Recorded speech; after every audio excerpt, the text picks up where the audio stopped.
കൊല്ലം corporation council യോഗത്തിൽ മേയർക്കെതിരെ പ്രതിപക്ഷ പ്രതിഷേധം. മേയറുടെ വീട്ടിലെ ജോലിക്കാരന് കൊല്ലം കോർപ്പറേഷനിൽ താൽക്കാലിക നിയമനം നൽകിയതിനെതിരെയാണ് പ്രതിഷേധം. കോർപ്പറേഷൻ ശുചീകരണ തൊഴിലാളിയായാണ് നിയമനം നൽകിയത്. വിവരങ്ങളുമായി രാജ്കുമാർ ചേരുന്നു. രാജ്കുമാർ, കൊള്ളാമല്ലോ. ഈ മേയർ ഓഫീസിന്റെ വീട്ടിലെ ജോലിക്കാരന് ഇവിടെ താൽക്കാലിക നിയമനം കോർപ്പറേഷനിൽ നൽകുന്നു. അതിനെതിരെ വലിയ പ്രതിഷേധമുണ്ട്. ആ ദൃശ്യങ്ങളൊക്കെ കാണാം.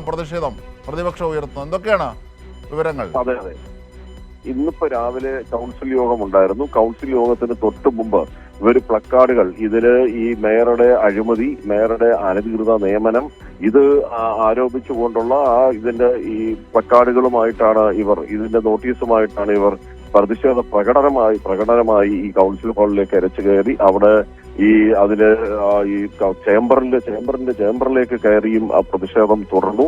പിന്നീട് മാധ്യമപ്രവർത്തകരെ ഇവർ വെളിയിലാക്കുകയായിരുന്നു. എന്തായാലും ഇതില് ഈ പ്രതിപക്ഷ നേതാവ് കൂടിയായിട്ടുള്ള സി ബാബു അദ്ദേഹം പറയുന്നത്, അദ്ദേഹത്തിന്റെ ആരോപണം എന്ന് പറയുന്നത്, അല്ലെങ്കിൽ പ്രതിപക്ഷ ആരോപണം എന്ന് പറയുന്നത്, മേയറുടെ വീട്ടിലെ ജോലിക്കാരനാണ് ശബരിനാഥ് എന്ന് പറയുന്ന വ്യക്തി. ആ ശബരിനാഥിനെയാണ് ഇപ്പോൾ ഇന്നലെ ഇവിടെ ശുചീകരണ തൊഴിലാളിയായി നിയമിച്ചത്. അവരുടെ അറ്റൻഡൻസ് രജിസ്റ്ററിൽ ക്രമ നമ്പർ 25 എന്ന് പറയുന്ന ക്രമ നമ്പറിൽ ഉൾപ്പെടുത്തി 23-ാം തീയതി ഹാജർ ഒപ്പുവെച്ചിട്ടുണ്ട്. ഇതാണ് ഈ തെളിവായി ഇവർ പുറത്തു വിട്ടിരിക്കുന്നത്. തെരഞ്ഞെടുപ്പിന്റെ പെരുമാറ്റച്ചട്ടം നിലവിൽ വന്നു കഴിഞ്ഞു.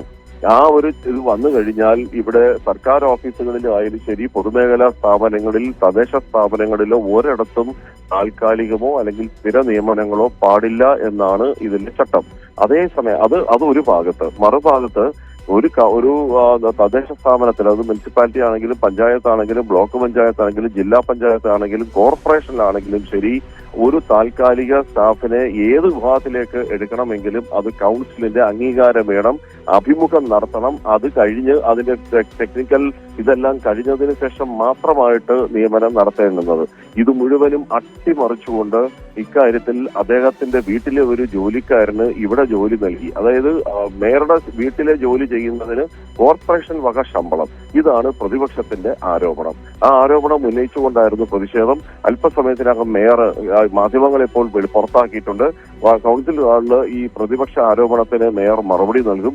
ജില്ലാ വരണാധികാരി കൂടിയായിട്ടുള്ള ജില്ലാ കളക്ടർക്ക് ഇടതുപക്ഷം കൗൺസിലർമാർ പ്രതിപക്ഷ നേതാവിന്റെ നേതൃത്വത്തിൽ പരാതി കൊടുക്കാൻ തീരുമാനിച്ചിട്ടുണ്ട്.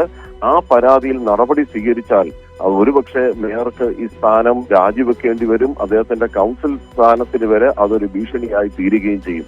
വലിയ ഒരു നിയമപ്രശ്നങ്ങളിലേക്ക് ഇത് പോവുകയാണ്.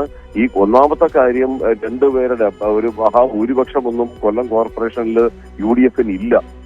അത് ഒരു സ്റ്റാൻഡിംഗ് കമ്മിറ്റിയിലേക്കുള്ള അജണ്ട തീരുമാനിക്കണമെങ്കിൽ പോലും LDFന്റെയോ BJPയുടെയോ പിന്തുണ ഇല്ലാതെ ഒന്നും പാസ്സാക്കാൻ കഴിയില്ല. ഇപ്പോൾ LDFന്റെ ഒരു ന്യായമായ കാര്യങ്ങൾക്കുള്ള ഒരു സപ്പോർട്ട്, വികസനം നടക്കണമെന്നൊരു കാഴ്ചപ്പാടുകൂടിയുള്ള ഒരു പിന്തുണ ഉള്ളതുകൊണ്ട് മാത്രമാണ് കാര്യങ്ങൾ മുന്നോട്ട് പോകുന്നത്.